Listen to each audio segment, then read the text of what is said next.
Okay. Ngayon, explain natin each line ng OpenGL window.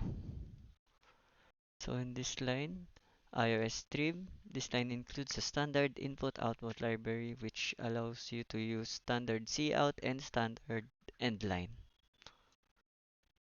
All for this line, include GLAD. This line includes the GLAD library which is the loader of OpenGL functions. As for the next line, GLFW, this line includes the GLFW library which is a framework for creating and managing Windows context and input. And now let's start for the int main. Int main, this line defines the main function where the program starts.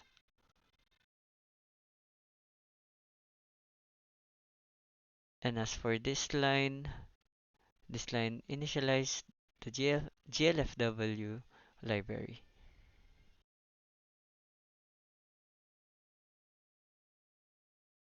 For this line right here, this line sets a window hint for a major version of the OpenGL context to 3. And the next one, the GLFW window hint.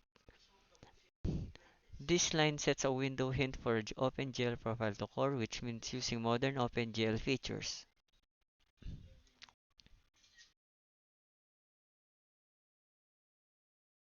Okay, for the next line, GLFW window.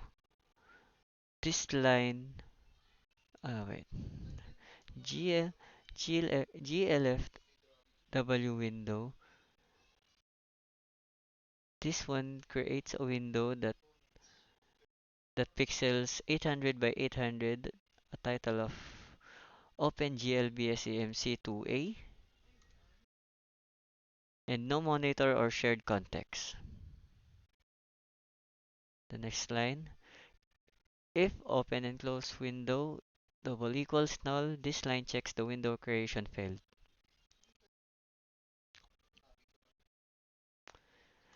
And for this standard cout, failed to create GLFW window, this line creates an error message to standard input. And the next one, GLFW terminate, this line terminates the GLFW library. And return -1, this line returns -1 indicating an error. GLF make context current window. This line makes the Windows context the current one. The glad load GL open and close parenthesis. This line loads the OpenGL functions using glad. And the GL viewport open 0-0-800-800 close parenthesis. This line sets the viewport, which is the area of the window where OpenGL draws to the size of the window.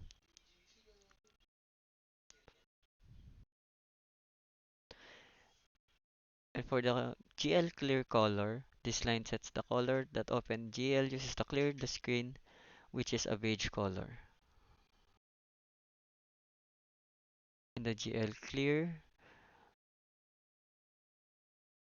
this line clears the color buffer, which is the part of the screen that stores the color of each pixel.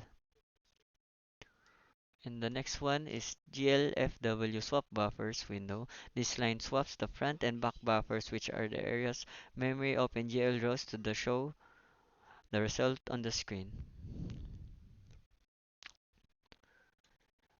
For the next line, while GLFW window should close, this line starts a loop that runs until the window is closed. And for the next one, GLFW poll events, this line processes the events such as a keyboard mouse input and GLFW receives. Next line, GLFW destroy windows. This line destroyed the window and its sources. And for the next line, GLFW terminate. This line terminates the GLFW library. And the last code is return 0. This line returns 0 indicating a successful edit.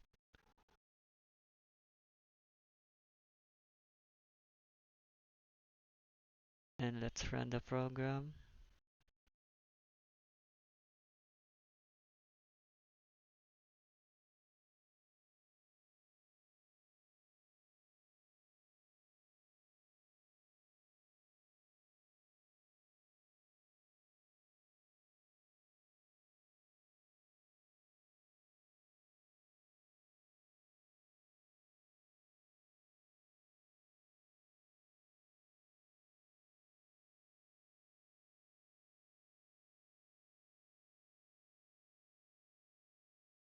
Saan man? Irarun na lang yung program. Ito. Mm, okay.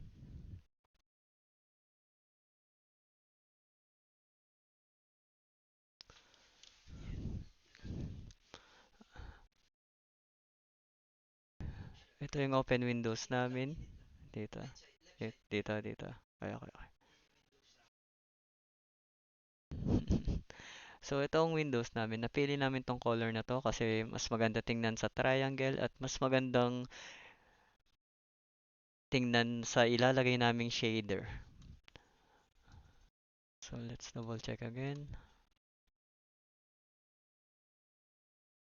At ito na ang amin OpenGL window namin.